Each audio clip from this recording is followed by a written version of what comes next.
Life ரொம்ப சந்தோஷமாக இருக்கணும்.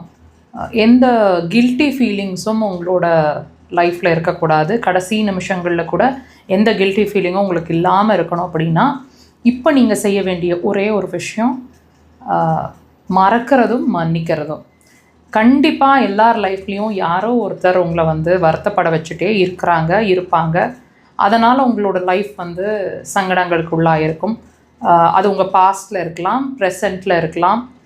ஸோ இதனால் நம்ம லைஃப் ரொம்ப சங்கடங்களுக்குள்ள ரொம்ப வருத்தப்பட வச்சுட்டு ரொம்ப வேதனைப்பட வச்சுட்டு இருக்கிற மாதிரி ஒரு சூழ்நிலையில் இருப்பீங்க.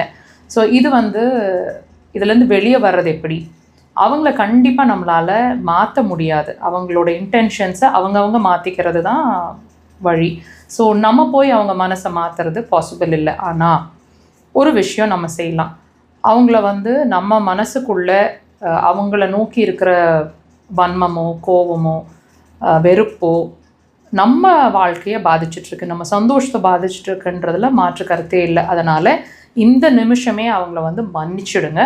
அந்த பிரச்சனைகளை மறக்க ட்ரை பண்ணி மறந்துடுங்க. இந்த 2 விஷயம் நீங்கள் இந்த நிமிஷத்துலேருந்து செய்ய ஆரம்பிச்சிங்க அப்படின்னா கண்டிப்பாக உங்களோட லைஃப் அடுத்த மூமெண்ட்டே ஹாப்பியாக மாறுறதை உங்களால் ஃபீல் பண்ண முடியும். உங்கள் மனசு லேஸ் ஆகிடும். ட்ரை பண்ணி பாருங்கள்.